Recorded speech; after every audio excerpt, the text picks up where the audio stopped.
Goeiemôre my boetie en sissa, wees gegroet in die wonderlike naam van Jesus op hierdie geseënde woensdagoggend. En wat 'n voorreg is dit vir my om hierdie dag saam met julle te kan begin in gebed. Ek hoop julle het baie lekker geslaap en julle is uitgerus vir hierdie dag wat voorlê.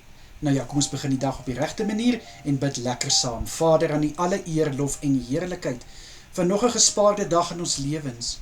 Liewe Here, ons loof en prys U dat U vir ons deur hierdie nag bewaar het. Liewe Here, dankie dat ons gespaar is deur die nag. Dankie Vader vir rus wat ons kon inkry en dankie dat ons hierdie dag kan aanpak met albei hande die beste maak van elke geleentheid en elke oomblik wat oor ons pad kom. Here, ek bid dat U my boetie en sissa se dag sal seën met sukses. Vader, ek bid dit wat hulle hande vind om te doen. Liewe Here, mag dit voorspoed lewer.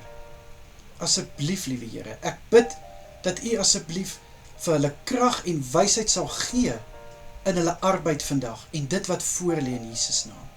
Here, my gebed is dat U asseblief elkeen sal vul met vreugde. Vreugde wat negatiewe gedagtes sal oorheers in die naam van Jesus. Ek bid, liewe Here, dat die vyand geen vatkans gaan kry om my boetie en sissa se dag te versuur nie. In Jesus Christus naam, asseblief, Here. Vader, ek bid vir vanaand se selgroepe wat by mekaar kom. Here, ek bid dat U asseblief elke selgroep sal aanraak.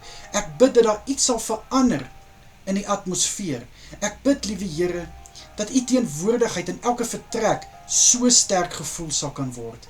Here, ek bid dat U die fokuspunt van elke byeenkoms sal wees en dat U die begin en die einde en die middelpunt sal wees van elke gesprek in Jesus naam. Here, ek bid dat U asseblief elke leier sal aanraak met 'n onderwerp wat elkeen kan aan deelneem en liewe Here, wat elkeen iets kan vat en hulle eie maak in Jesus naam. Dankie vir selgroep leiers wat hulle tyd opoffer om diensbaar te wees in die koninkryk.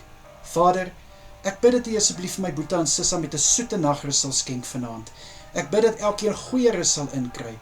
Liewe Here, dat hulle uitgerus sal opstaan môre, verfris en versterk. Ek bid, liewe Here, vir U hand van kalmte oor elkeen wanneer hulle slaap vanaand. Ek bid vir rustigheid in hulle harte en in hulle gedagtes. Asseblief, liewe Here.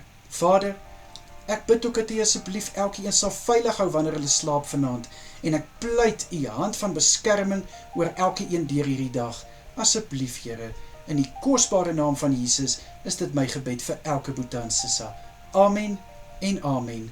Julle moet 'n baie lekker dag verder hê. Kyk mooi na julleself en wees geseënd. Gaan julle wel. Totsiens.